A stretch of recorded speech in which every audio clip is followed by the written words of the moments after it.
Mardi 7 décembre les amis, salut à tous, j'espère que vous êtes en forme où que vous soyez et bienvenue comme d'habitude à la maison dans mon petit bureau pour ce Point Média, épisode 204 sur YouTube. Aujourd'hui et demain c'est de la Ligue des Champions et attention c'est chaud, c'est très chaud notamment pour ces deux hommes, El Cholo Simeone et Xavi au bord du chaos. On fera le point sur tous ces groupes absolument incroyables avec Milan, avec Liverpool, avec Porto, avec l'Inter, le Real Madrid. C'est aujourd'hui au programme avec également le Paris Saint-Germain. Mais en attendant, l'homme de la Première Ligue, hier à la une de toute la presse anglaise, c'est lui, Demarai Gray, pour ses jeux de mots. Match of the Gray, habituellement Match of the Day, le match du jour. C'est lui l'homme du jour, bien évidemment. Earl Grey Tea, vous le voyez ici, jeune joueur, 25 ans, acheté au Bayer Leverkusen, formé du côté de Birmingham, acheté l'été dernier. Il a été l'homme de la sensation, l'homme de la victoire d'Everton face à Arsenal, 2-1. Arsenal a mené les amis, 1-0 jusqu'au bout du bout, et puis Richarlison va égaliser sur une frappe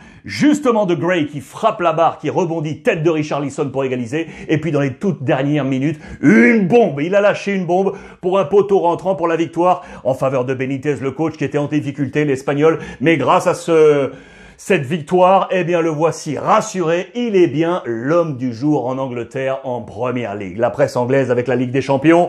On va parler dans les prochains jours de Manchester United. Mais surtout aujourd'hui, ici, on est là. Le groupe du Paris Saint-Germain avec Manchester City en tête, bien évidemment, avec Fight for It. Un groupe sur De Bruyne, bats-toi pour ça, bats-toi pour la place de titulaire. Vous le savez, De Bruyne a été largement blessé, il n'est pas revenu à son réel niveau. Dans la presse de Manchester, on nous fait part de la pression que lui met aujourd'hui Pep Guardiola, son coach, pour retrouver cette place de titulaire.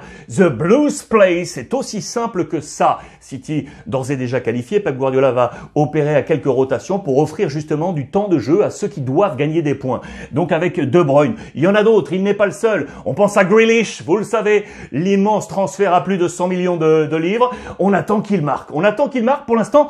Pas de panique, no panique pour Grealish, mais on attend tout de même qu'il aille marquer des buts comme il le faisait auparavant. Une chance également pour Ake en défense centrale. Vous le savez que Pep Guardiola a ses hommes avec Stones, avec Ruben Dias, avec Laporte. Eh bien, Ake devrait être titulaire ce soir pour ce match face à Leipzig, aux côtés de Stones, vous le voyez, et donc De Bruyne pour essayer de marquer des points dans ce match. Voici l'ensemble de ce 11 probable dans le groupe du Paris Saint-Germain. Pression également sur Paris, bien évidemment, qui, vous le savez, est qualifié, mais on doit faire ses preuves. Voilà, je cherchais la bonne formule, parce que pour l'instant, on n'est pas convaincant du côté de la formation de Pochettino. Certes, on gagne, mais on attend mieux de la manière. Et on nous dit en coulisses que ça commence un petit peu à grogner. On va y revenir juste au préalable, je vous montre ça. Kimpembe qui est finalement dans le groupe. On avait une incertitude sur le défenseur central parisien. Il devrait bien être présent, à voir s'il sera dans le 11 titulaire. Et puis je vais vous parler de cette grogne. Regardez, elle est soulignée par les colonnes du Parisien aujourd'hui en France. La grogne monte, Pochettino reste de marbre. Parce que effectivement, pour l'instant, les résultats sont là. On parle d'écœurement, je parle bien d'écœurement chez les supporters. C'est un très bon papier à lire sur la situation actuelle de Pochettino. Je vous rappelle que Sergio Ramos est une nouvelle fois absent. Également un détail intéressant ici, c'est sur l'ami Stanley Nsoki, formé au Paris Saint-Germain. Il se livre ici en format interview. Leonardo ne voulait pas me vendre. Nsoki titulaire, oui ou non ce soir face à Paris, c'est également un élément à suivre. Le Paris Saint-Germain qui peut bien évidemment s'appuyer sur les épaules de Kylian Mbappé qui lui porte Paris depuis le début de la saison, avec bien évidemment ses buts, mais également ses passes. Il est l'un des meilleurs passeurs du Paris Saint-Germain, avec bien évidemment Di Maria. Il a déjà égalé son record de passes qui remontait à l'AS Monaco en 2016-2017. Mbappé ce soir très attendu pour ce match. On va faire un état sur les 11 probables. Je vous ai mis celui du quotidien L'Équipe et celui de la presse belge pour voir des comparaisons éventuelles. On va s'attacher aux 11 français avec l'équipe. Voici la compo probable en rappelant donc les absences de Neymar, Ramos, Draxler, Rico, Bernat, Rafinha qui eux ne sont pas inscrits dans cette liste Champions League. Donnarumma, Nuno Mendes, Kerrer, Marquis le capitaine, Hakimi, Gay, Verratti, Wijnaldum, Mbappé, Messi et Di Maria. Côté belge, on va être ici, regardez, il y a des changements entre les deux formations, un peu moins côté parisien, mais là il y a quelques changements. Nsoki sera serait titulaire pour les Belges. Vous le voyez, l'ancien Parisien. On parlait également de Rika ici, ou Dost côté français. Il y a un mélange à prendre ici. On verra quel sera le 11 attendu du côté du Paris Saint-Germain pour ce match de ce soir. On va passer à un autre groupe parce que là, c'est ultra chaud. Ultra chaud pour El Cholo Simeone. L'Atlético Madrid va-t-il être éliminé ce soir? Les éléments de réponse ici. Chaud, très très chaud pour l'Atlético Madrid, ça se joue à rien du tout les amis. C'est une dernière carte pour l'Atlético, vous le voyez.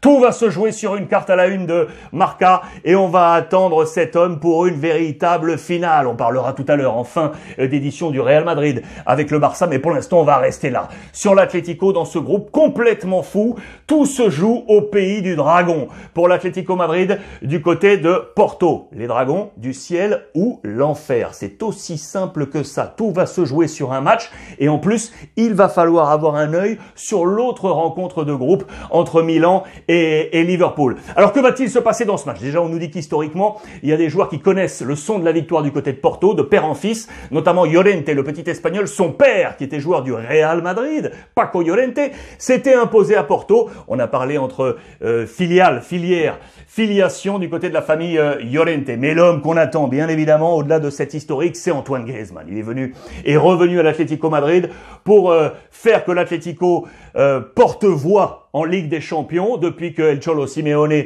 est à la tête de ce club il y a 9 ans. Quasiment à chaque fois, on était présent en Ligue des Champions, vous le savez, et on est revenu pour ça avec Antoine Griezmann. 6 buts marqués déjà cette saison, 3 d'entre eux en Ligue des Champions. Il est très certainement attendu, oui, comme titulaire probable.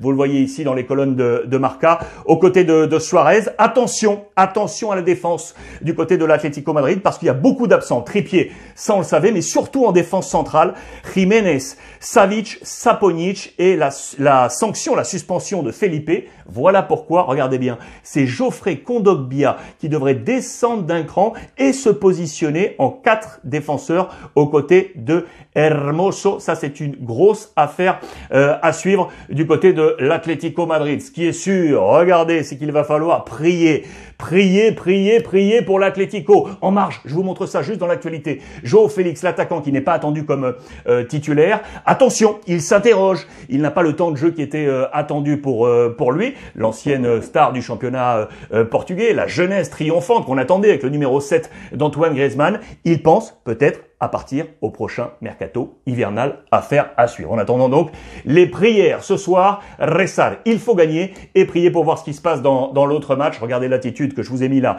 d'El Cholo Simeone avec la presse portugaise et Porto de Conceição qui veut jouer un mauvais tour, bien évidemment, à l'Atlético d'El Cholo Simeone, qui va donc avoir un œil de l'autre côté sur l'autre match entre Milan et Liverpool. Regardez la presse italienne avec ce grand match attendu, Ibra face à Salah. On parlera, je vous l'ai dit, de l'Inter tout à l'heure face au Real Madrid et on parlera également de ça. Regardez le choc.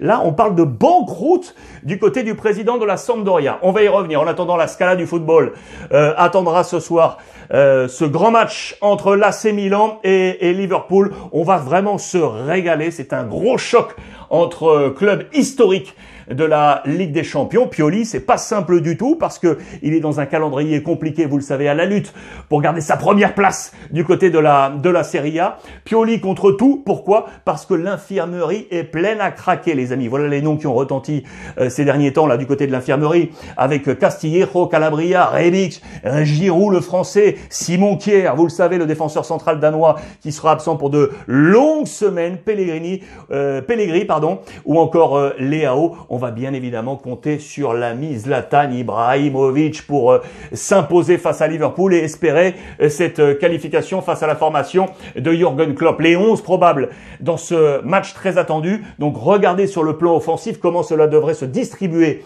du côté de Milan avec le petit Messias là dont on a parlé depuis quelques semaines. Attention à lui, vraiment joueur très intéressant autour d'Ibra, Kronic et Dias. En face du côté de Liverpool, Origi qui a gagné des points, qui avait peu de temps de jeu depuis le début de la saison, il est l'homme de la victoire de Liverpool le week-end dernier. Il pourrait être titulaire aujourd'hui aux côtés de Mané et Salah, indisponibles du côté de Liverpool. Elliott, Jones, Firmino ou encore Jota, choc très attendu ce soir. Le petit bonus dont je vous parlais du côté de la Sampdoria, attention, game over. On parle de banqueroute pour le président Massimo Ferreira. Il a été arrêté, les amis. Il était en prison. L'ami Massimo Ferreira, la police financière italienne surveille de près les affaires en marge du club de l'ami Massimo Ferrero.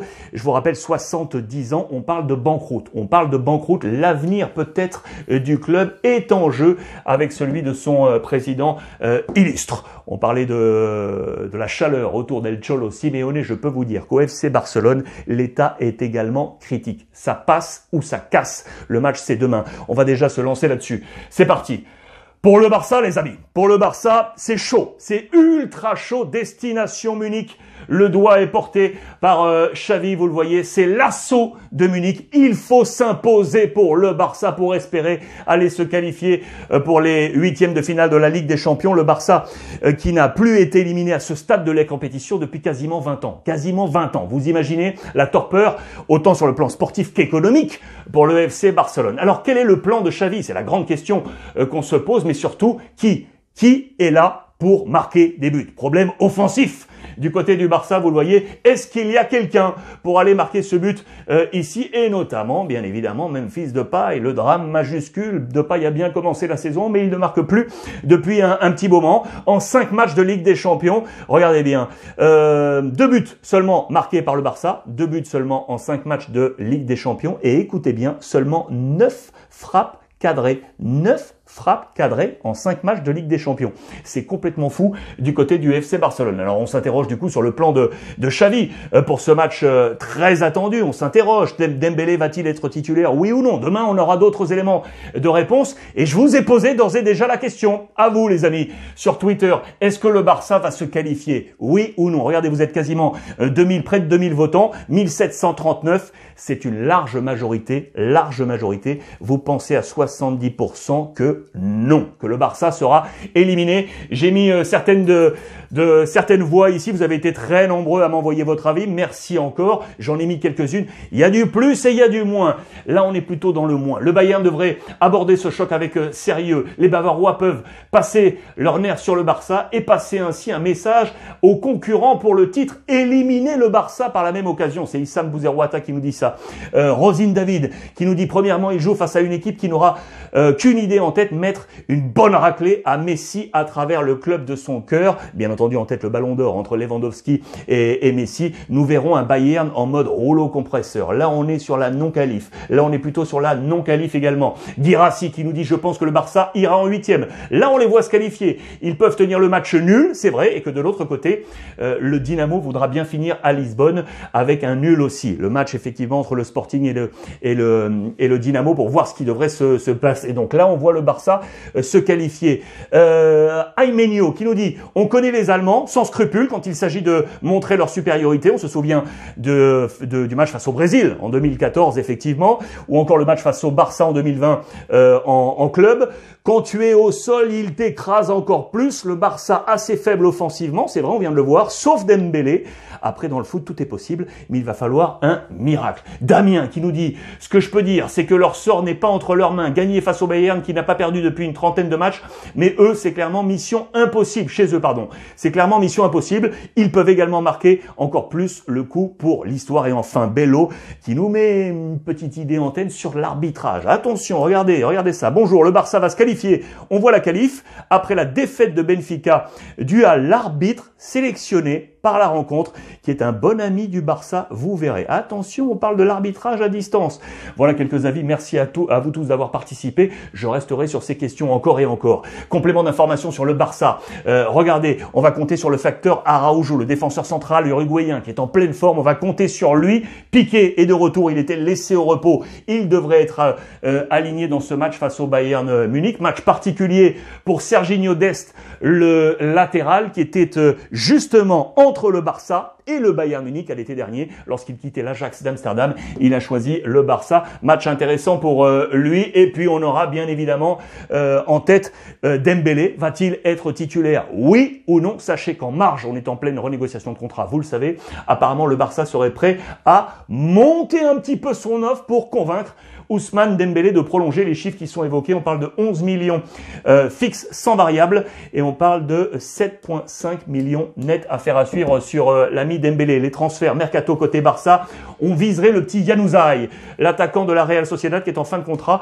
Affaire à suivre, il plaît à Xavi. Ce qui est sûr, c'est que le mercato va être compliqué, très compliqué pour le Barça durant cette période hivernale. On avait ciblé des hommes comme Ziyech. On nous a annoncé côté Barça qu'on aurait la possibilité d'aller chercher 1 à 2 renforts. Pour autant, je peux vous assurer qu'économiquement, ça va être très compliqué. Le Real Madrid, de son côté, il y a autre chose qui se joue, c'est la première place. Face à l'Inter, le match est direct du côté de Santiago Bernabéu entre le Real et l'Inter. Ce sera la première sans Karim Benzema. La vie sans Benzema qui est blessé, vous le savez. On va très certainement compter ainsi sur Jovic. On nous parle de ceux qui ont été patients, qui ont été sujets à des critiques dès leur arrivée au Real Madrid, comme Rodrigo, comme le petit Vinicius, et qui, à force de travail, sont en train enfin de réussir. Si Benzema est absent, le capitaine, ce sera pour la première fois titulaire l'ami Modric. Il a hérité de ce brassard durant les rencontres, notamment lorsque Karim Benzema est sorti. À 36 ans, il sera un débutant capitaine pour ce match attendu face à l'Inter Milan. Du côté de l'Inter, dans la presse italienne, on a bon souvenir de ce scénario, de cette scène, puisque c'est sur cette scène qu'en 2010, regardez Zanetti qui porte la Ligue des Champions, victoire face au Bayern Munich. On aime, entre guillemets, cette pelouse.